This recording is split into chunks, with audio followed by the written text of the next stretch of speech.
on my mind. Somebody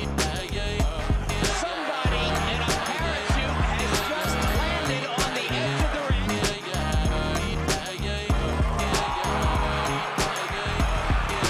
Holyfield bit by a dirty Mike Tyson. Fury has managed to get up.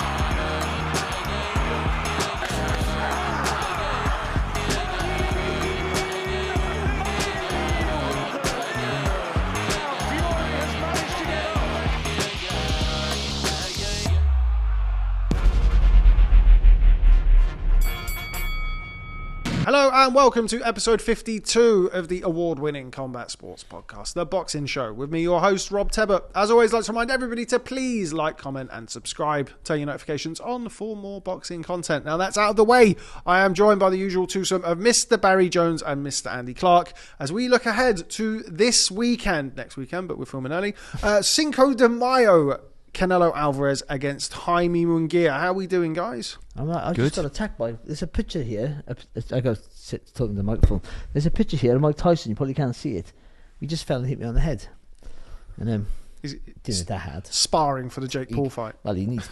If he hit harder than that, he got no chance. Anyway, Some kind of paranormal activity, I think. I needed witnesses for the For the lawsuit. If anybody's a injury lawyer. The Boxing Show brought to you by Injury Lawyers for You. Anyway, we all know everybody's okay because we did this already for last week's show. But anyway, let's jump into it. Unless you don't see me for a couple of weeks, then Barry's in hospital now in a full body cast because he was attacked by the Mike Tyson. If this is the last time you see me, I just my will and testament. I don't want to leave anything to my missus or my kids. Nothing, none of them. I haven't got nothing anyway. Nothing at all. Are you leaving it to Boxing News, are you? Is that? How's that? Leave it all to Rob Tebbert. There we go. Imagine if I did. Don't know, and that was like. Oh, don't worry, mate. That was the thing. Leave We it got to it. you. We got it on video. I've got no cake in my house, so you're fine. Andy, so this weekend, Canelo Alvarez against Jaime Munguia. It's the Mexican Civil War, is how I've dubbed it. I've actually been dubbing it the Mexican Super Bowl, because it's a very, very exciting Cinco de Mayo. What's your excitement? I'm always keen to come to you for excitement level check, Andy. Well, no, I'm bang up for it. I mean, this is, there's always massive speculation about who's he going to fight next, and the longer you go on, the more difficult it becomes to find opponents that are going to inspire real excitement in the general boxing public. But I think this does because as you say, it's the Mexican Super Bowl, and I think most people feel anyway, that maybe Canelo, after 16, 17 years as a pro now, he's not that old, but you have to look at how long somebody's been doing something to get a sense of where they're at in terms of miles on the clock. I think most people feel like he is going down the other side of the hill, and that he is possibly a bit more vulnerable than he used to be, or beatable might be a better word for it. And Munguia, you look at him and you feel like it's not beyond the realms of possibility that he could get the win. So this is a proper fight. It's a real fight, and that's what you want. That's what you want to watch, isn't it? You want to watch something where you feel like you don't know what is going to happen. That's what we want from sport. A lot of the time we think we know, and then it turns out we didn't. We're familiar with that feeling, Especially on here, yeah. on this podcast. But that's good. That's good. You don't want to watch something where you feel like you know what is going to happen. My wife's become obsessed with Formula One since piling through Drive to Survive, and at the minute Max Verstappen wins, and that's pretty much that. And that's, Formula One, I'm sure, are looking at that and thinking, that's not great, is it? That's not great. We need to do something about this. And any kind of monopoly in any sport is a bad thing. And I've gone well off track there. That's okay. But at the same time, you want to feel like you don't know necessarily what is going to happen. And I don't feel like this is an open and shut case that Canelo's definitely going to win, and on to the next one. Who will it be in September? We've come to the right three people here, because we always get it wrong, don't we? We never know who's going to win. Yeah, we had a good little spell until we all until we all rubbished the notion that Ryan Garcia could win. Yeah, as did everybody else. Yeah. To be fair, though, it's not us, it's the fighters who are messing up. They should be winning. Didn't get the script. He's just crap, isn't he? Barry, Andy just mentioned there was a lot of talk around Canelo Alvarez. Was he going to box Edgar Berlanga? Was he going to box David Benavidez? Of course, was the name that's been kind of bandied about. He's boxing Benavidez, isn't he? But he's landed on Jaime Munguia. Happy, pleased, excited? I'm excited. It's a good fight. It's not the fight though. No. I don't want to go down the Paul Malignaggi route, but he's right. Like, it should be David Benavidez. It should be. I mean, and you can fight when you're the number one fighter in the world commercially. You can fight who you want. That's the truth today. That's the sport. It's always been that way and always will be that way. You can fight who you want to fight, but relinquish the titles then. If you're WBC, and that's the problem. We crave for a undisputed champion, but then the solutions just cause more problems. I've been practicing that. Does that go okay? That was good, yeah. Yes. Yeah, good. They do, doesn't they? Because all we have now is that he doesn't have to pick Benavidez because he has other mandatory challenges. He can go with them instead, and everyone will bend towards him because he's such a big draw, and everyone wants the money, like the organisations and everyone involved. And he's been a great servant to the sport, by the way. Canelo, let's not forget that he has. But it should be David Benavidez should be the fighter. Should be the fighter. Let's get out of the way now. And I'll go on about for another 10 minutes. No, agreed. I mean, I think everybody thinks that. That should be the fight. But he doesn't want him because of the stage of the career he's at now. I don't blame him. The stage of the career he's at now, that's a high energy fight. Because a guy who's massive is going to cause him problems. A guy who's not a light heavyweight, of course, he's moved on. But I mean, that's understandable. But Canelo has had some tremendous challenges along the way. People think he's been cherry picking fighters, but maybe he has a little bit. But he's also had the toughest test. He boxed Golovkin twice. Kept Golovkin waiting for a couple of years, but still boxed him twice. But Golovkin was a good fighter, and I thought he lost both of those fights. But the Munguia fight is a dangerous fight for him. I think stylistically, because of the youth, and you're going off the last wins against the same opponent. He did a far better job on John Ryder than Canelo did. Canelo was slowed down. Considerably slowed down. He's still dangerous because he's heavy-handed, but I just think hasn't had to have that same fear and energy in his work that he had to have against people like Golovkin, because he just felt that I can just beat people up. And in that when he went through that super middleweight division in 11 months, just over 11 months, which is phenomenal in itself. He barely got a second gear and just walked through some good fighters and just beat them up. Just because he could. I think that's not going to work for him anymore. But I think he's at a habit now where I don't think he has that acceleration and a pace that he once had, that he had to have against Golovkins and other fighters. And that's where this makes the Munguia fight really difficult, because Munguia is a high-energy fighter with plenty of power and showed a bit more structure to his work against John Ryder. He's made loads of mistakes in the past, Munguia, but he'd try and walk you down, but he'd be a bit of a bully, but he was hittable. And I think he was a better fighter against. He didn't overcommit against John Ryder. When he hurt him, he didn't rush in like a lunatic like he did in the past. He slowly he went through the gears. I thought he was really good. He's not going to be able to get away with that against Canelo, but it makes it a more closer fight than it would have been a year ago, 18 months ago, where Munguia maybe could have still been arguably in line for fighting him, I would have thought. Munguia's been around for a long time. He's only 15. Forget about it. Remember, he jumped in at the last minute to box Saddam Ali for a £154 WBO title. I'm not sure. I have to go back and check. 15 probably? 15? I think it was because Avtantil Kurtzidis was supposed to fight him. I'm not sure. He was a that would have been around that time, wouldn't it? I'm not sure because he was a middleweight. It might be somebody else. Somebody pulled out late. I'll have to try and find out. Somebody pulled out late, and then because remember, Munguia at the time was kind of flitting between junior middleweight, super welterweight, light middleweight, or whatever, and middleweight, and then he come down for it, didn't he? Then he beat Liam Smith, then, didn't he? And so he's been good, but he's been around for a long time. So there's not miles on the clock there. But again, he's in boxing terms, he's been around like Canelo, similar to Canelo, really. Yeah. He's been around a long time, but still, the amount of fights Canelo had 65, 66, yeah, maybe 67 fights, maybe. Hell, a load of fights, haven't he, Canelo? 65, I think it is, off the top of my head. But either way, for a man of his age, that's a lot of fights to have had, and some of them have been testing fights, certainly late in his career, because he's big fights, big training camps. Yeah, and the energy in his work has changed. He bullies you now more than outworks you. But I still make him a favourite in this fight. I think he will know a little bit too much for Munguia. And I think he will force. What Canelo does so well is that front foot pressure that those Eastern Bloc fighters do so well. He does it. And Mexican fighters do it, but they usually do it behind a lot of high energy work. But he does it with just the front foot at its own. Puts you in a corner, forces you to throw when you don't want to throw, forces you to make a mistake, makes you panic all the time. Because his reputation now precedes him. But that will start to wane because going boxing Canelo, it's a Canelo night. And it will be. Though I tell you, when Munguia boxed in Phoenix, it was a massive crowd against John Ryder.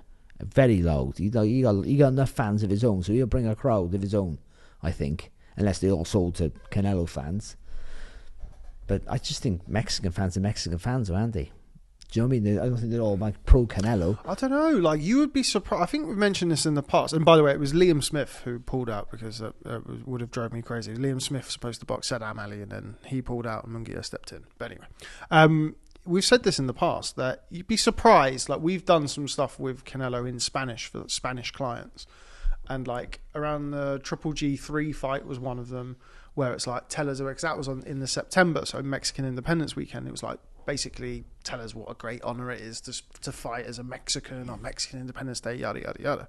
And put it out, and the client put it out. And you would be amazed at the amount of Mexican fans who, we don't recognize you, you're not our champion, you're only Mexican because it's helped with the marketing, you're this. He's not like, Munguia is the Mexican babyface in this one. He's somebody who is perceived to be more Mexican. Like Canelo is kind of viewed, and certainly I'm sure it's not the case widespread across Mexico. I'm sure he does have a substantial support, but there is a discerning view of some boxing fans and sports fans in Mexico that Canelo is kind of an Americanized Mexican, and that he's not the Mexican, he's not a Chavez. It could be one of those guys. Yeah. I mean, no one's Chavez, but you know what I mean. It could be a problematic relationship for a big stars who kind of are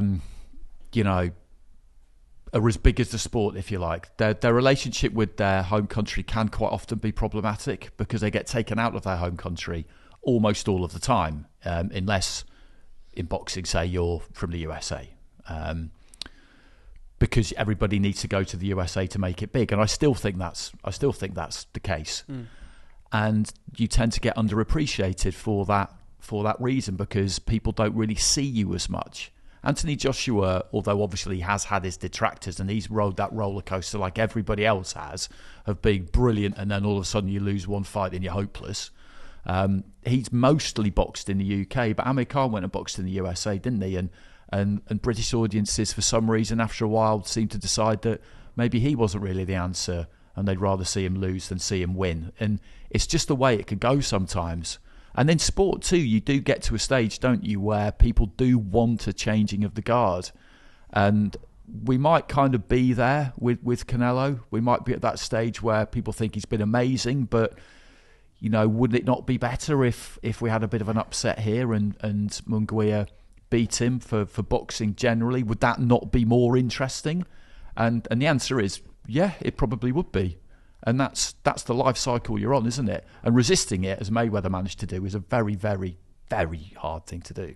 Yeah, absolutely. But yeah, I think Canelo will obviously is the bigger name and is the bigger draw, obviously. But it wouldn't surprise me at all if when they go in there on the night, it's Jaime Munguia who has kind of certainly the more vocal Mexican support on the night. It'll be a part of that as well. Part of that as well was that first Golovkin fight. I know that was because you remember at the time Golovkin was built as Mexican style, coming out with and he's sombrero. A real fighter, and he's a come forward and hardcore destroyer. Boxing fans' favourite Golovkin, isn't he? Exactly. And there was a video of, I can't remember what fight it was, where Canelo's, where he's still with Golden Boy, and they hadn't done the first Golovkin fight, where there's a Mexican fan heckling him while he's at ringside, and he's just basically shouting like, "When are you going to fight Golovkin? You need to fight Golovkin." And it went around. It went viral around the time.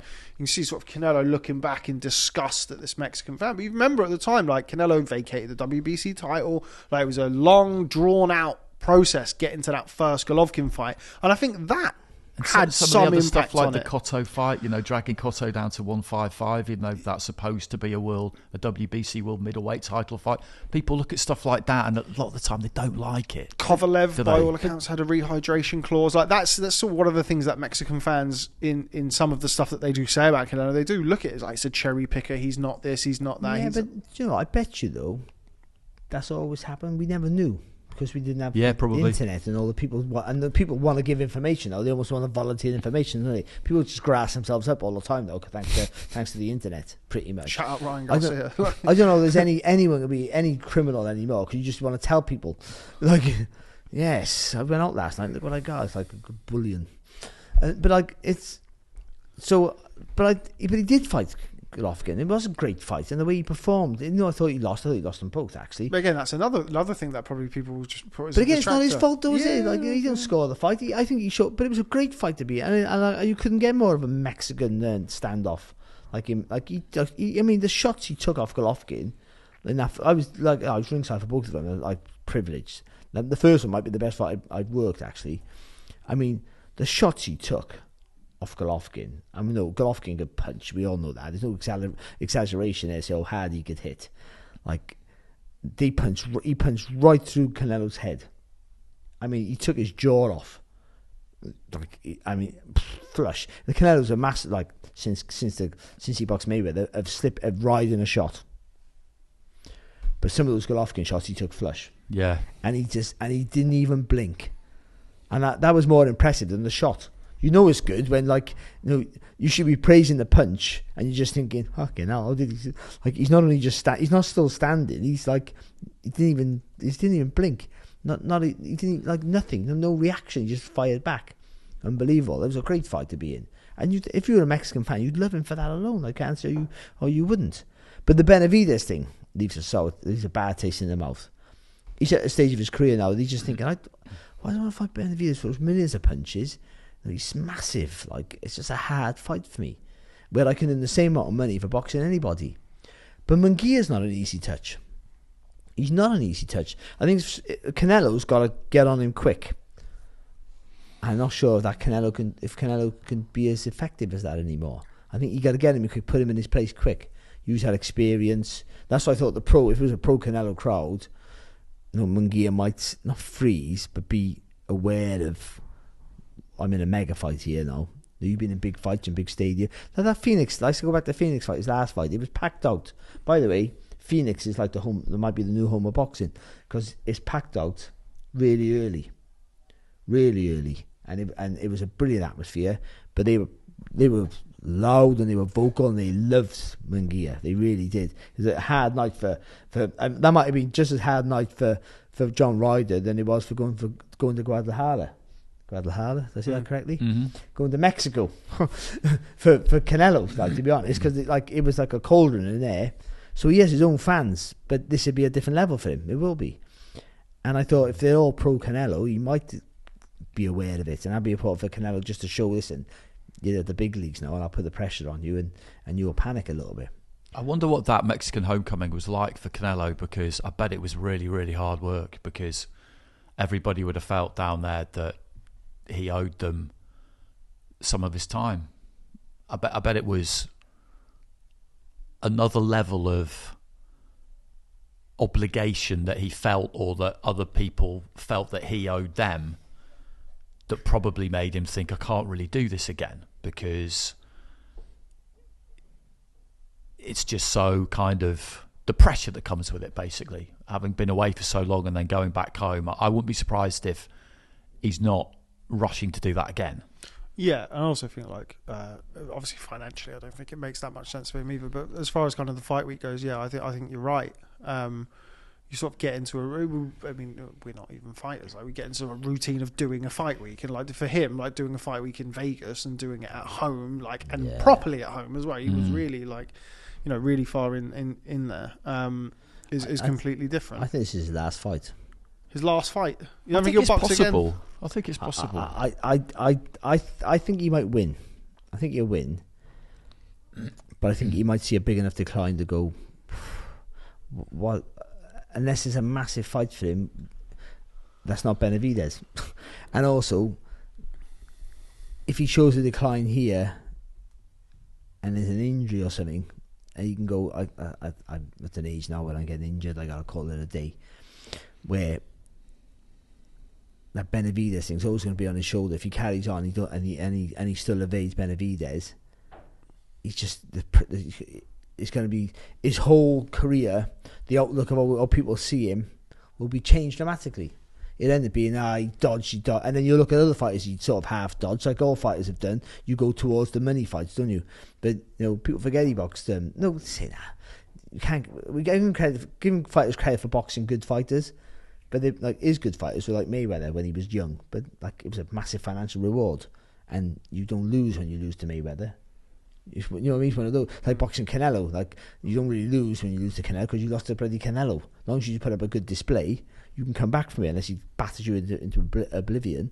But Mayweather, you lose to Mayweather, you've lost to the best fighter on the planet, and you've had the fortune. As long as you believe in yourself, you can come back stronger from that, and you're a marketable fighter now, which he was anyway. But I mean, he learned from that fight. But I mean, he'll always be the guy who avoided Benavidez. That'll be the stain on him. So it might be, if he shows a decline again in Munguia, he might just be enough. Should be Benavidez. That's the guy. Go back to saying it should be Benavidez. Win or lose, he gets the respect he deserves. He finishes on a loss, which every fighter mostly usually does.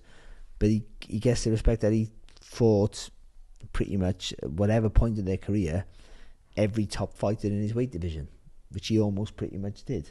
If you look back, might have got him at different times, but then hasn't everyone sort of edge the percentages to their favour slightly? Yeah, particularly in his position. He gets the same money whoever he fights. That's the truth, doesn't he? Pretty much gets the same amount of money. Gets sickly too much money wherever he fights, so he can pick who he wants. Because I get 5 million more. Which is loads to us, but to him, it's not worth the risk, is it? But the Benavidez give him more. I mean, that's where he put that stupid figure out. If that was him, put that stupid figure out to, I'll fight him in Saudi for 500 million or something, was it? 200 million. 200 million. But 200, 500 must have. But I mean, that was pretty much saying, I'm never going to fight you. He's been They're saying that the Saudis can't call his bluff. they could, can they? I'm gonna give you 300. But he's been on record and said that he's just not really interested in the fight. That he says he doesn't really bring anything to the table. It's around the similar sort, the same time as that. He brings a defeat. He potentially brings a beating to you. That's what he brings.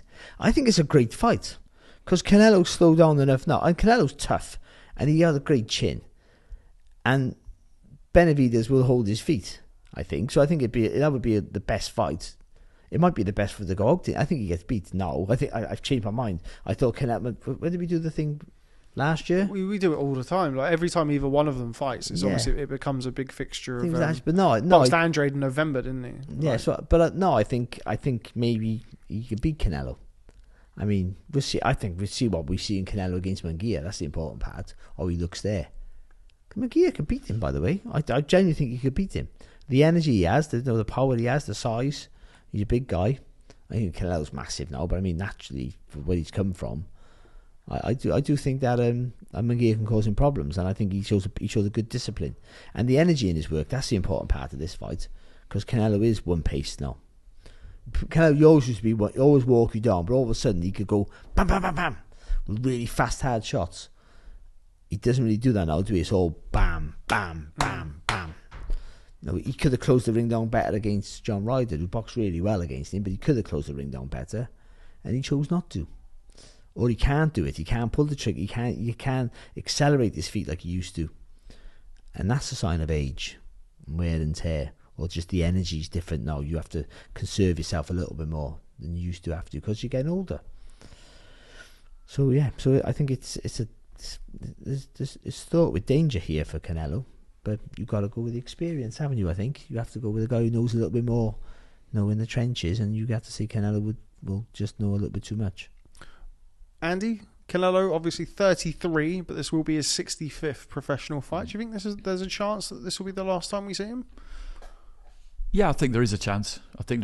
Because I think he will have been thinking about his exit from the sport for a little while now. Fighters would always claim that they don't do that. He would probably deny it if asked, but I think he will have been, because in boxing it's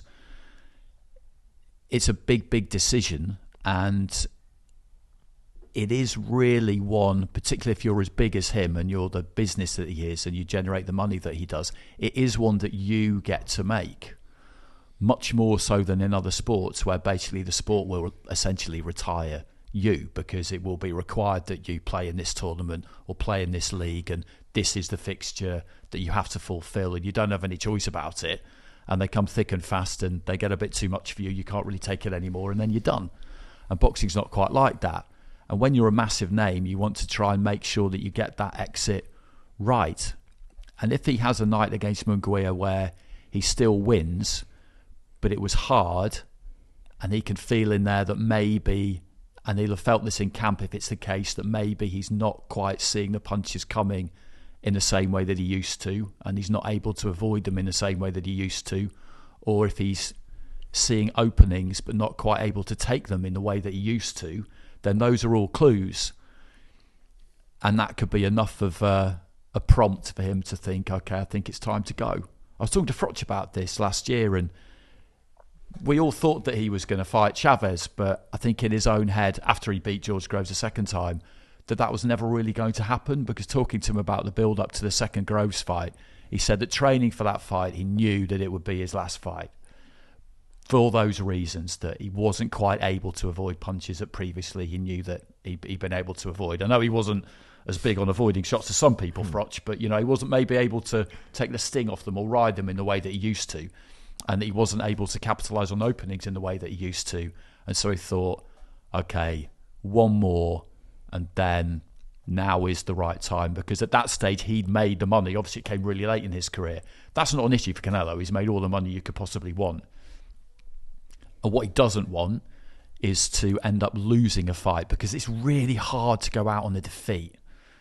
If you go on one too many and it turns into a defeat, then all of a sudden you can stay in it for another 3 or 4 fights that you should never be having. Ironically, it's sometimes the best thing for you, though.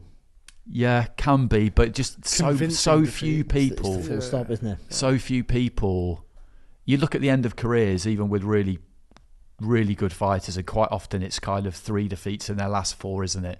They lose one and they think, I can't go out on the defeat, and then they convince themselves, and we talked about this loads, as to how it happened, and they explain it to themselves. They go back in at the same level and they lose again, and then they think, then they drop down a level, get a win, go back to that same level, and they lose again, and at that point they think, right, well, that's it now. But they could really take some convincing. So if you just go on that one too many, and it ends up being a defeat rather than a gritty but hard win, then that can see you stay in it then for another 3 or 4 that you really shouldn't be having.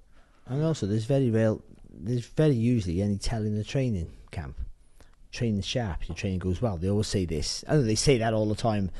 Our training's gone well. Who knows? But it's quite often it is. The training, you don't see the decline in the gym because it's not the same intensity.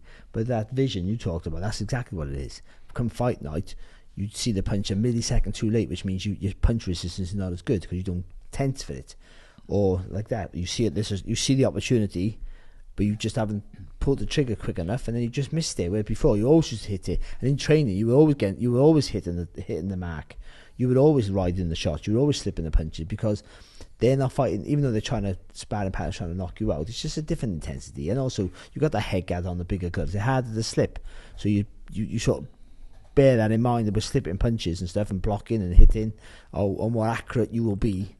I got caught there, but actually in a fight I'm going to make that's going to be a slip.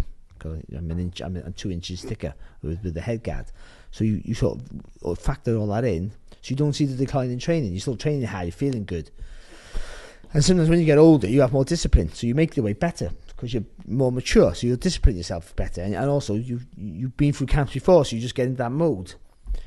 It's in the ring that it appears, and that's where you need to go. Sometimes a loss, you need to realise, I haven't got it, or someone needs to tell you, listen, you haven't got it, mate.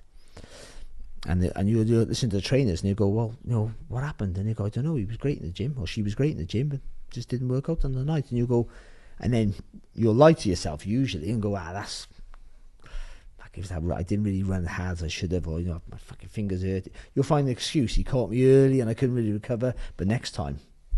But for him, what's he chasing? He's won everything you can win.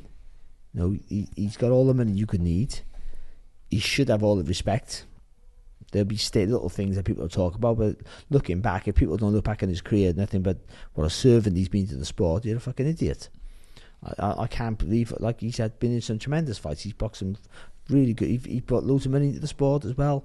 He give value for money every time he fights, almost. I think about that COVID period as well, when he cleaned up the super middleweight division. Imagine, he really at that point was probably the only one who, I know there was kind of little pockets of fights, but he was the only one boxing consistently at a time when no one was boxing consistently. He was fighting the best guys in the sport, and he kind of carried the sport for about 18 months. Set a great example. That period of time. To show everybody. Everybody says you can't box more than this many times a year if you're a big name. Well, you can, because I'm doing it. Yeah. But having said that, kind of flip side, sorry to interrupt, Barry, and this is kind of on the in the same sort of mode of where he's at in his career. For me, anyway, it's been a while now since we've seen, I don't want to say vintage Canelo, but since we've seen Canelo put in what I'd consider anyway to be a good performance. I think, for me, the last one was the Billy Joe Saunders fight. I thought he was a bit sluggish against Plant. I felt like Plant boxed well and was able to frustrate him, but I felt like that fight was sort of the start of he's not handling this as easy as he handled his previous ones. And that's 3 years ago. That's a long time in boxing. I think it goes back longer than that. I think the last time he looked like he's gone into a fight thinking, I can lose this, is Golovkin too. Yeah, even the Bivol fight, that he obviously lost. He went into that thinking, I'll batter this fella. I'll just walk him down. The arrogance he had as a super middleweight was so disrespectfully brilliant. He just thought, he looked at them all and went, you're all naturally bigger. Oh yeah, you're massive. Yeah, you're good. You're a good fighter. You're a good fighter. I'm just gonna walk you down and beat you up, and make you feel like you're in the fight. By the way, like Billy Joe Saunders. Even Plant, actually, he left Plant a little bit too late, I thought. But again, he was winning the fight. But I mean, he made that a little bit closer than it should have been. He should have pulled it. But Billy Joe Saunders looked like he won some rounds, but you could just see from the outside, it's just a matter of time. But Billy's in the fight, probably thinking he's winning and boxing really well. But Canelo's just going, I can watch this now. Bam, bam, bam, bam, bam, bam, bam, bam, bam, bam. Against a really good fighter, by the way. This is how disrespectfully good he is. Against Billy Joe Saunders, a really good boxer. We all know this, how good he can be on. And he's just going, fucking what? Yeah, oh, good shot, mate. Well done. Fucking hell. Fucking shit, this fella. You can see it in his face, can you? He had no respect for him. And then when he's trying to pull the trigger, have one of those. What's his name? Callum Smith, giant for the weight. Who should have been like heavyweight a long time before he moved up. And just going, yeah, you're good, and you, yeah, whack. Fucking have one of those on the arm. Fuck you. Feel that. And then just made him clam up. Just made all these big fighters shit. No disrespect to them. Please don't package this up. But made really good fighters shit their pants. And then took away their strengths. But did they without really going through any gears. And I think, it's been such a long time since he's had to do since he's had to go through the gears quick and stay at a high level, stay at the high gear consistently. Otherwise, he loses the fight. I don't know if he can do that anymore. So going against a young, hungry fighter like Benavidez, which he's not going to do, is a risk not worth taking for him. And Munguia he thinks, Munguia's not the same size and not the same fighter, so I might have a better chance against him. But again, you got to put where they are in their careers, the age and the activity, and what he's had to do for this last fucking 4 years or whatever it is, maybe more. He hasn't have to. The Golovkin third fight wasn't even a fight. That was just ridiculous. That was just a money grab. Bivol, he was exposed there as being one-paced against Bivol, who boxed really well against him. To be fair, he did. He had to ride loads of storms, and he was a naturally bigger guy, but he still had to do. Every time Canelo took a rest, he punched. He went with him. He punched him back all the time. He takes a little step back, Canelo, to reassess, and he went right on him all the time. Whereas before, he'd take a step and turn Canelo, or he'd stay on there, or he'd work around the target, or he'd make you feel the shot, or he'd throw in acceleration of pace in his work, and that's not been there for a long time.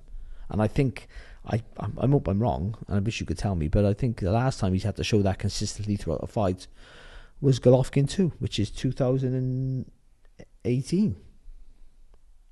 Am I right in that? I think it was. That's 2018. I'm trying to think of the fights he's had since then. I think he's my kind of He's point. On boxed it, good people, sorry. I think he's performed well, but hasn't had that type of fight where he's had to be kind of back against the wall, drag it out of him. It brings out the best in him. Brings Yeah. out the energy in him, and like once you use it or lose it. So since then he's boxed Rocky Fielding, which was obviously a bit one-sided. Danny Jacobs, which was I thought a clearer win than the cards had it at the time. Kovalev, I thought it was poor against Kovalev. I was like, that fight One paced. very one-paced, and then got there in the end. Callum Smith, One pace got there in the end. Avni Yildirim, obviously was what it was. Billy Joe Saunders, One Caleb pace got there in the Plant, end. One pace got there in the end. Bivol, One pace didn't Golovkin, get there. Ryder, and Charlo. Again, Ryder, the one pace. Charlo performance was really kind of. Charlo pulled his pants. Yeah, but you'd feel like the Canelo of a few years ago would have been able to, as you said, just quicken up the feet a little bit, invest to the body early, and also not throwing the big singles. I mean, we've spoken about this numerous times over the years where Canelo has gone from being at 154 pounds, he was a combination puncher. He used to throw 2-3 shots to the body, change up to the head. He was a lot more kind of, he would layer his shots a lot more than now, where he just kind of, I can't remember what fight it really was. It might be in the Kovalev fight when he had a little bit of extra weight, and then after that, when he sort of boxed at super middleweight, is when he adopted the more kind of low output, big single shot front foot pressure fighter. But it worked, so why didn't he didn't need to change it? It worked for him, and also because his reputation preceded him. He'd go in the ring, and people were expecting something that didn't happen. I said this in the last pod. People were expecting something that hadn't happened yet. And you do that against punchers, don't you? Or people who fast, whatever their superpower is, you're expecting it. But sometimes you can, but you wait, so you almost wait for it to happen. So he'd win it. He'd be 2 rounds up walking in because people would go, no, I don't want to make a mistake here. And he'd just go, and again, make you feel it. He was the one where I got that saying from, make you feel the power early from him. He just go whack, hit you anywhere. The arm, mainly, wouldn't it? If you, obviously for Callum Smith, and you just go, fine, taking one of those. And that was it. Naz used to do it, didn't he? Jump in with a hook, right? The bell go ding. Nicky Piper used to do it. There you go. Nicky Piper would go way back to the 90s from Wales. He had the fastest knockout in the world for a long time. I don't know how long it was, like 11, 12 seconds or something. He could come out every round. He throw the right hand straight away. Big, tall fighter he was, Nicky Piper. And he'd throw that right hand straight away. First thing he'd throw. He had power, but it just made you wary. And if he hit you anywhere, you'd feel it and go, fucking, I gotta be on my game here.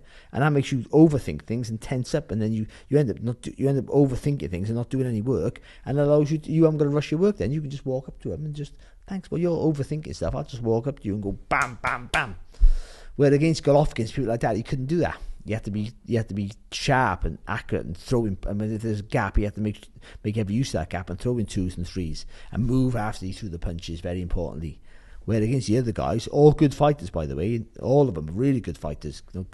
Canelo, Billy Joe Saunders, Plant, they were all really good fighters. Danny Jacobs, but there was no fear factor for him, and I wonder whether he can still do that.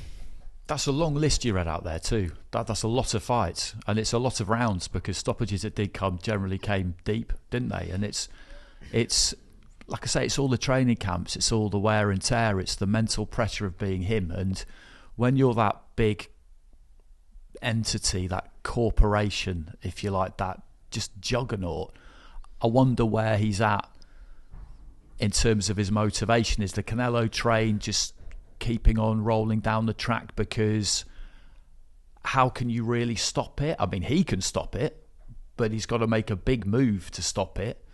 Does he look at fights now and feel like, I really need to win this fight to prove myself and reach that next level? Not really, you wouldn't say. So what is it that's keeping him going? Is he just doing this because it's something that he's always done? And that's often the case. And he loves it. And he loves it, but what's keeping him? Is he waiting for the winner of Bivol against Beterbiev? Is that something that he really wants to do and that he'll feel that he can make happen? Because that's really... That'd be the only thing, wouldn't it, that would really get his pulse racing in the way that maybe it used to. Yeah, to box for the undisputed light heavyweight title, but if he didn't win, undisputed? But box the winner regardless, and that's the kind of say he lost and it was like the Bivol defeat, and you could look at it and just agree or take him a while, but maybe he could just admit to himself, if only himself, actually, that is too much light heavyweight. That's the kind of defeat that you may be able to go out off the back of, because you've got total respect for the opponent and you know yourself what happened in there. A defeat against someone like Benavidez, I don't think he could walk away off the back of that. It's an interesting point, because for me, both Bivol and Beterbiev have harder fights, but it's the other intangibles around that, isn't it? That makes it more difficult for him to move away from it. It's more difficult for him to. It matters who you lose to and how it happens. You look at someone like, because Beterbiev's a harder fight. Yeah, you look at Hatton. Obviously, Hatton was never going to retire after losing to Mayweather, but it's just like he couldn't stand Mayweather. And then the way he lost against Pacquiao meant that you can't, although he did leave it there for a long time, eventually ended up coming back, because how can you go out when you're a proud champion who's achieved so much? How can you go out off the back of that? Whereas Bellew, for example, although he got knocked out by Alexander Usyk, and that sounds like a pretty brutal way to finish, he could, because it was Usyk and it was someone that he really admired, and he's really, really good. And there was no kind of shame in it, and all of those things. So who it is, Cotto definitely matters. Sorry, Cotto summed it up. It might have been in the defeat against Canelo. And you ever see him and his wife in the ring? Yeah, and it's just just in like, the change rooms. I was fucking crying. I was like, because it brings every fighter back to there. They didn't have that conversation, but to when you know what the fuck. And she said, "Why? That's enough now." And he went, "I cried. I was just talking about it, and I won't cry. I feel like crying." And he went, "This is all I do. What? That's all I know. What can I do? What else can I paraphrase. do? Yeah. What can I do? This is what fucking hell. Then what can I do? This is what I do. And that's it. It's your identity. What else do I do? Like, he didn't need the money, didn't need the adulation. Cotto, everyone loved Cotto because he fought everyone, didn't he? He didn't care. He win or lose, he was brilliant. And he's one of my favourite fighters to watch for a long time. Miguel Cotto was beautiful to watch, but he's like, what? Well, no more now. She said, and he's like, but that's what else do I do? I don't know anything else. This is my life. I mean, it's so like difficult, isn't it? So all the money they got and all the fame and all that, we forget they weren't always famous and rich. They were from the slums or council estates or nothing or nobodies, or they thick as shit like most of us are. That's what we're not going to be accountants or anything, are we? All like university kids like you, or butlers like you. And so you just think what where I cut that from, but like, so boxing's changed your life, and but you are that kid, and like it's give you something, and it's you. You're always known as Barry the Boxer, or the great Canelo, or Hatton, Ricky Hatton. There's only one Ricky Hatton, or Hatton Wonderland. What does he know? It's worse for those fighters because they have all the money and the fame, everything, but they have no structure in their life. When they retire, that's where they all go to drinks and drugs and do stupid things. People like me, in the end, we have to get a job. Whether it might be a few years after, but in the end, you have to get a job. And because you're not famous, no one remembers you. It don't matter so much. So me having less money and having no... having not been a famous boxer helped me continue after boxing, because I had to get a job, and it wasn't like it wasn't demeaning. I wasn't like fucking a superstar who had to go and like run a pub, which is what I did in the end. I mean, you look at ones who have really got it right, and they're not. You can't think of loads, can you? In terms of big stars like Lennox Lewis. Yeah, he got that right. He left loads of money on the table in fights he could have had, but he got that right. He had 95 million, and he haven't spent a fucking penny. Go, brilliant. Andre Ward, I don't think any of us really saw that coming. I didn't, and he definitely left a lot of money on the table, but he just decided, no, that's enough now. I've done what I needed to do. It's just, I mean, yeah, history shows you how hard it is. But let me tell you what, they don't walk away happy. No, I mean, and they've had problems ever since. Well, look at Mayweather. He's just.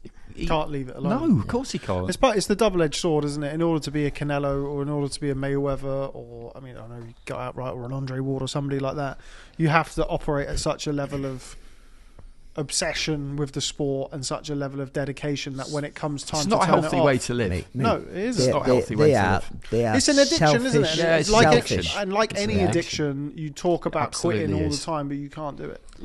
But all these great fighters are selfish. You have to. I mean, the selfishness they need to be successful.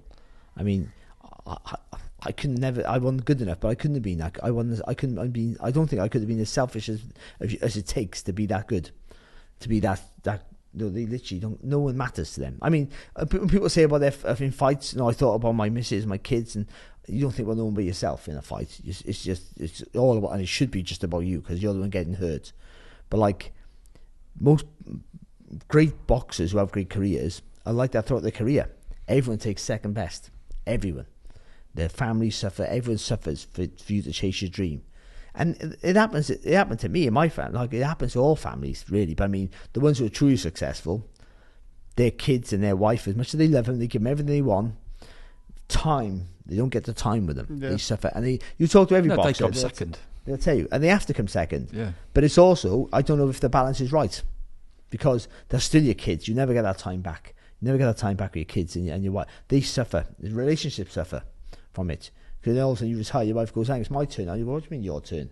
She goes, hang on, I've been boxing for us. And she goes, yeah, but like, you neglected me for years. Like, so you could go chase your dream. And like, oh, I earned all this money. I'm going to fuck away your money. Not everyone cares about money. Yeah. No, not about money. Two really interesting questions to ask any retired athlete, but particularly one who's got to the top is, did you enjoy it? Was it worth it? And you'd be surprised by some of the things I'd say, because a lot of the time they don't really enjoy it. Because winning is more pure relief at not losing. It can often be that. It's the relief that kind of fuels the euphoria. That's often how it is. That's brilliant. And when they get to the end, was it worth it? I don't know, because the price they pay is absolutely absurd. Like I said, it is an addiction. Like, as you said, it's not a healthy way to live your life. That's why there are so few of them. It depends on what and stage I don't envy it. No. When you see it, even in glimpses up close, I just think I couldn't do that. I wouldn't even want to do that. But it depends on what stage of your life you're at. Like, you look back now and I think it was all worth it. But there was stage in my life when I thought that wasn't worth it. Like, the fuck, where am I now? When you're in a bad place, it's not worth it. When you're in a good place, it is worth it. And that sort of thing. Yeah, you need to leave it a bit of time, I guess, before you ask those questions, before they can really properly answer them. But it's, they're proper head scratchers for people when you ask them that, because it's just, it makes them question everything they've done in a way. It's like, what was that all about? I remember Andy Scott asked George Groves it when George had just retired. He went, we both went to Groves' house to interview him the day he announced his retirement, and Andy came afterwards. And I remember watching it back, and it's the first question he asked George, and George obviously sits down and he's sort of, get ready, I'm going to talk about the Carl Froch fight, and ask about was this. It worth it? Did he and then the first question he said, so George, throughout all the ups and downs and all the highs and the lows, the this and that, it was brilliant, and go and watch it if you haven't. He says, was it worth it? And you can just see George go like, do you know what? Probably not. Like because he's braced himself for all of the questions apart from that one, and it's got again though, that depends. You have there's so many different answers. Couldn't get the word out. So many different answers. You're on fire today with the vocabulary though. You were about to put multitude in there, weren't you? There's so many different answers depending on where you are in your life. Yeah. About that. It's not worth it. I don't know. I wish I regret it. I wish I would have stayed in school. Or mate, I wouldn't change it for the world. Ultimately, you finish on that. I wouldn't change it for the world, because I tell everyone, like, you chase the dream. Wherever it ends up in the end, most people in their life go from whatever they have a job, and you might want to be that certain job. You might want it, but it's not a dream really. You get a job, and that's fine. Some of you have a bad life, and you might have a great, lovely life. But I mean, to chase a dream is a gift, and it's usually on the back of other people. Like, your parents suffer because they take you everywhere. Like, the things my dad had to do for me just so I could chase a dream, I can never pay it back. The missing other nights he had to drive me to the gym, drive me to the club shows, fly to Scotland to watch my brother box. The things he had to do for his kids so we could do something we enjoyed that might not be anything. Just if he wants to do any, and he shows an aptitude, he wants to be good, and there's a pro around the country and around the world following you, just so you could chase a dream. You can't repay that back. But I mean, to do that, you look back and go, I did that. No, you do that in your 20s. You can settle down in your 30s and make a life for yourself if you're not going to earn loads of money. I think that's important. What Darren Barker said, they've been in the Boxing News, they did an interview in the Boxing News, and they said, would you change anything? And if you could go back, and he just said, I'd enjoy it more. I take stock. I paraphrasing. I take stock more. Because you're in the moment. You just go with it, and you don't really That's something that's always don't really absolve it all. that's something That's that's quite a always common really answer, struck isn't me. it? Yeah, that's always really struck But me. And that's the thing for us. What we do now, innit? Like you take it for granted, but look where we're going around the world. Yeah. Where are you Yeah. taking us? But- Took me ages to get that in. But I'm we, the king of segue. it's something I've always thought, when you're observing at close quarters, and I do think kind of the mentality has maybe shifted a little bit towards enjoyment being more allowed over the last few years. I think it has anyway, but there was definitely a spell, and it might be because it coincided with me starting to do this job in 2000 it was, and therefore you're just up close in a way that you'd never been before. But there definitely seemed to be a period where it was almost like celebrating was for losers.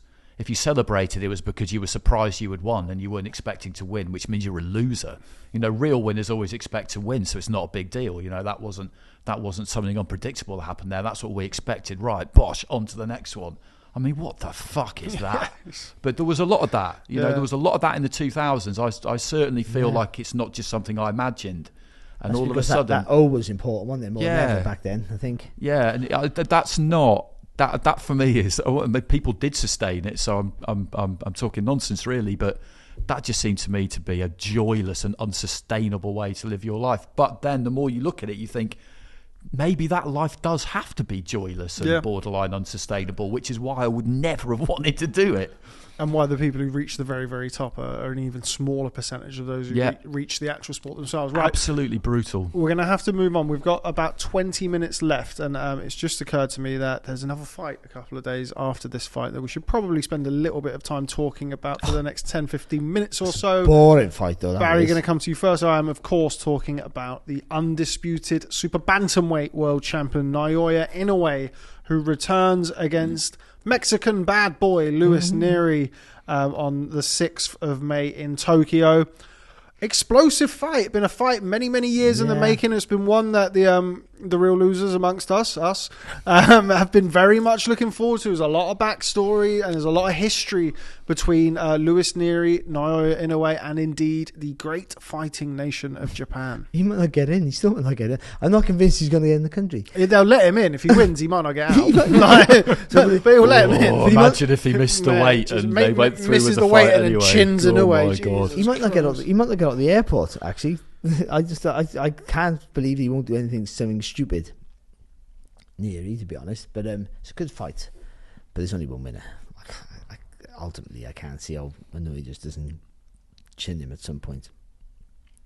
Just because Nery will just jump all over him, and I think with that he walks onto a shot.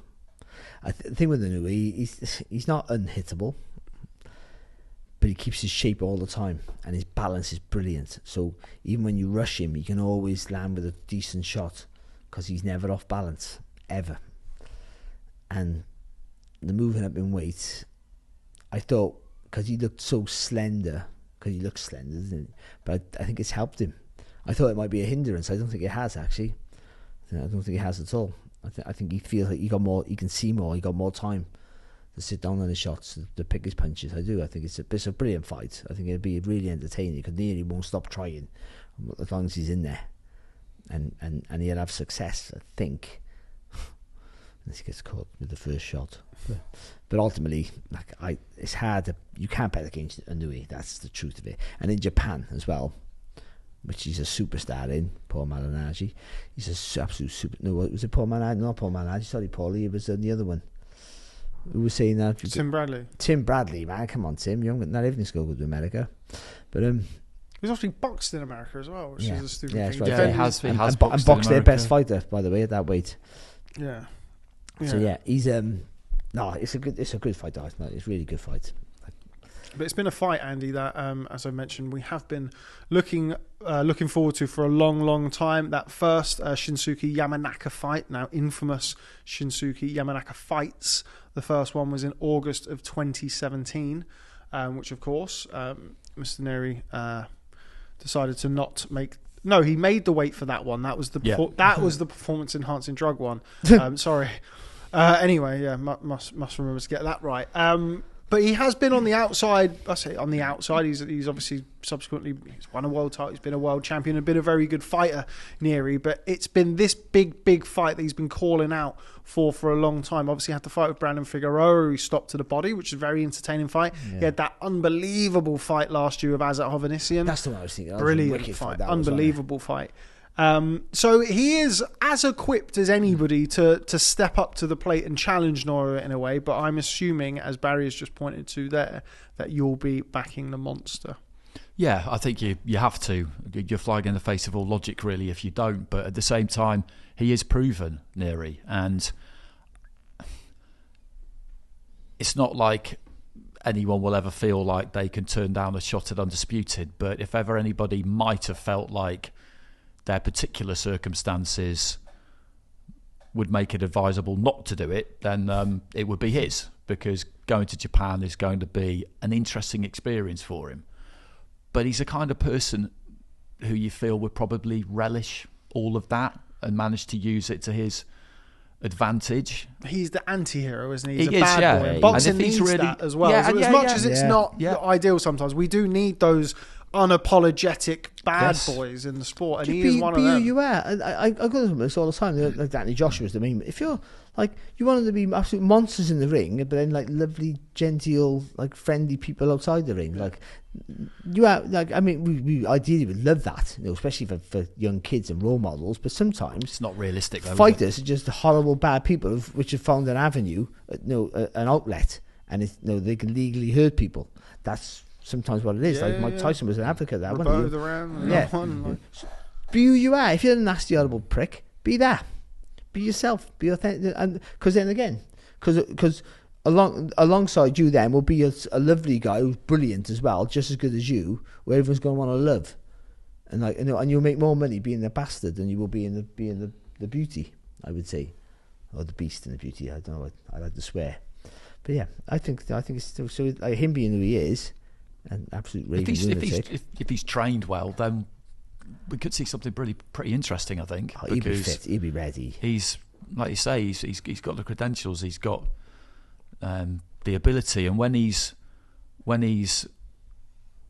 has the ability to get it right temperament-wise as well. I mean, down the last few years, I've seen him appear on cards every now and again, and then all of a sudden he wasn't, and there'd be some argument about something, and you really wondered where he was going, to be honest, and he kept persisting with trying to make bantam, didn't he, and then would miss it again, and you just think, what are we even doing here, really? But he's still in the sport, and I think he'll be relishing the opportunity. Box David Carmona at super featherweight in October of 2022. It was 128.5 pounds for that.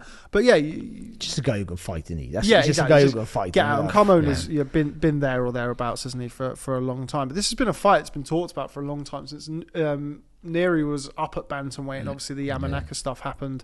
He's kind of actively pursued this fight. I mean, he's talking all of that shit, man, that you want to hear from somebody who's going into the Lion's Den, and he's saying Inoue's overrated and overhyped, and he's this and he's not that. That's great. You want him to go in all guns blazing, yeah, don't you? He's and not that's like, what he's doing. And like I felt like Fulton kind of sort of stopped a long way short of that, and he was just saying things like, but when I go over there it'll be different, and we've not, but it's not been the same way as Nery is just like, you're shit, mate, I'm gonna batter you in front of all of these people.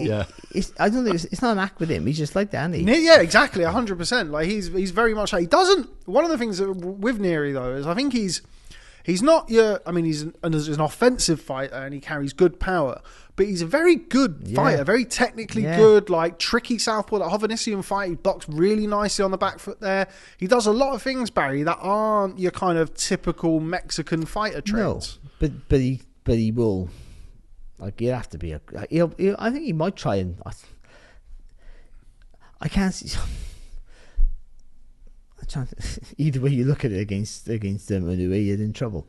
Like, I think you got to put pressure on him, but you're going to walk onto a shot.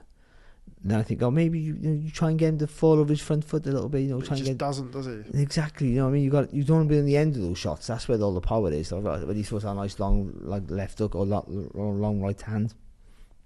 don't turn into the shots, and you be on the end of that, you're in trouble. So you think the best is to get close, to roll underneath, stay close, which he can do that, and he can be busy as well. But you gotta be more than busy. You gotta hurt him. And, again, he's not an unhittable target, Inoue, but he's hard to hit clean often. And with that though, he's not panicking. He's just thinking about creating the space to catch you in the gaps when you're throwing punches. So I can't see it. I always thought with Inoue, he'd be the moving up in weight's going to catch him, but who knows? He'd be super middleweight in 5 years' time, still knocking people out. He'd be like pint-sized super middleweight. But yeah, but I think, because the way Nery fights, and he has got intelligence, but he can throw a lot of punches. I think he'll make it a really good, intriguing fight. Not intriguing, an exciting fight, because he'll be trying to outwork Inoue. I think that's pretty much what'll happen. I think if he gets on his bike and starts to outbox him, I can't see he's going to feel he can win that way. Yeah, and he just so he won't do it. Yeah, and he does it for little bits and pieces of the fight, doesn't he? He likes to have it. Well, he'll move around to attack, won't he? But once he's in there, he likes to have it with you, I think with Inoue, you can't afford to take that step out and have a look and go again. Once you're there, you got to try and stay there. Yeah, and just try and keep pushing him back. A big ask for Lewis Nery. Monday the 6th? Yeah, Monday the 6th of May, which is obviously why we've... Be like midday for us, won't it? I think. Yeah, lunchtime. Yeah. I'm sure it's on Sky. I'll still be in Vegas, so it'll be in the middle of the night, so brilliant. So the one good thing about... Not one good thing, but one of the main good things about Japanese boxing, watching it at like 11 o'clock in the morning here, I'm going to go over there and it's still going to be the fucking middle of the night. So it'll be like 4 o'clock in the morning. But whatever, small price to pay. Okay, I think we're about there now. We're about there for the end of today's Canelo Munguia and a little bit of a Nery preview. Now, all that is left is for us to do our predictions. So we're good at these at the minute. So Andy, going to come to you first. We're going to start with this weekend, Canelo Alvarez against Jaime Munguia for all the marbles at super middleweight. I'll say Canelo points, but hard fight. A clear enough winner, but... if this makes sense, close enough that people will ask questions. Barry? Yeah, it's pretty much the same actually. I think it'll be close-ish. I think he wins, but it'll be close and hard fight. Too hard for what he thinks. And it might be the question where he avoids Benavidez even further. I think that's the tag on his head now. I think if he gets a conclusive win, he'll fancy Benavidez maybe. But if he doesn't, then he's gonna. That's why I say this might be his last fight, because he might think I haven't got it anymore. So yeah, but I think he wins. I think Canelo points. Go on, Munguia. No, I think Canelo wins the fight. I do feel like Munguia's more cavalier attitude might get him in trouble, because we've not seen anybody approach a Canelo fight like that in a while. That's true. And if you remember, it was something that we didn't speak about. Was trying to kind of a lot of been thinking about survival, haven't they? Yeah, or outboxing him and using that kind of Mayweather, Lara, Bivol sort of stay on the outside. Whereas Munguia, I do feel I don't think he has the technique or the discipline to stay like that for 12 rounds anyway, but I don't see him wanting to do that. And I feel like... he was more disciplined against Ryder, though, I thought. He was, but in his attacks, in the fight before that, against Sergey Derevianchenko, he was hit a lot and hurt a lot. And I just feel like in between him throwing, I think Canelo's going to catch him with something. I think he's going to stop him. Yeah. But... it wouldn't surprise me if it's a tricky fight up to that point, and I do expect Munguia to be fresh. I just feel like Munguia, throughout his career, really, when he gets hit, I mean, to be fair to him, obviously he's unbeaten and he manages to see a way through it, but he's not been hit by anybody who hits as hard as Canelo. And that's clean. Yeah, and I feel like he might walk into something that he doesn't see coming. So I'm gonna go for Canelo by stoppage. Which is something that I was wrong about against Jamal Charlo, but we go again. Barry placed my first ever sports bet at MG, like a Vegas sports book for that, and lost, so that was good. Barry Inoue against Lewis Nery. Yeah, I think Inoue. Do you think Inoue? When? No, it's not going the distance. I think around 7. Andy? Yeah, I think the same really, but I'll say a little bit later then. Yeah, I think those middle rounds as well, sort of somewhere between round 5 and 8. Yeah, I think body shot. Inoue by body shot KO. Oh, it's very specific. Put a bet on that. Yeah, Can you do body shot betting? I don't think so. No, they've just added betting on the punches scored and the punches thrown and all of that stuff. You but can't not, do that, can you? You can. Yeah, well, how can you do that though? Who's doing it? You can bet on it. It's just to get you can get the data from CompuBox. they take really? CompuBox is the Yeah, right. So, take that. So started to that, but I don't know whether or not. Can you bet on power punches? Yes. No. Yeah. I think so. I'd have an issue. We haven't with got time with that. We go for it every single time we talk about that. But yeah, I'm going to go for Inoue in the middle rounds, sort of 5, 6, 7, 8, and I think he'll stop him to the body. I think Nery's going to really try and win, and it's going to be really not going to end well for him. I think his Good kind for of us though. yeah, great to watch, and I expect him to give Inoue some shit in the build up as well, which I'm looking forward to. Yeah, because I mean, a lot of the see stuff what they make of that. But a lot of the stuff that you hear about Inoue is, and you get this from a lot of like elite level fighters, is like he does have that sort of bit of fucking chip on his shoulder. I'm Inoue. Yeah, of course he is. Yeah. You know what my mate used to say to me? Everyone can't be wrong. My mate was like a child star at boxing. Didn't make it in the end, bless him. But he had the ability. Clayton from Barry, brilliant. And he used to go, because he loved himself, like good looking kid, but he loved himself. And I go, everyone can't be wrong. People can tell you're great, and that's what they have, don't they? Everyone can. Everyone keeps telling me I'm great. I am great, and I'm proving I'm great. We've seen in the past, haven't we, when like people have sort of dared to question Inoue and sort of stuff. Says you'll always see like a translated tweet, and then you click on it and you go, "Oh bloody hell, that was a bit spicy, Naria." So anyway, yeah, I expect Nery to goad him, and then Pay the price. Yeah, pay the price in quite spectacular fashion. So I'm going to go for Inoue by body shot knockout in the middle rounds.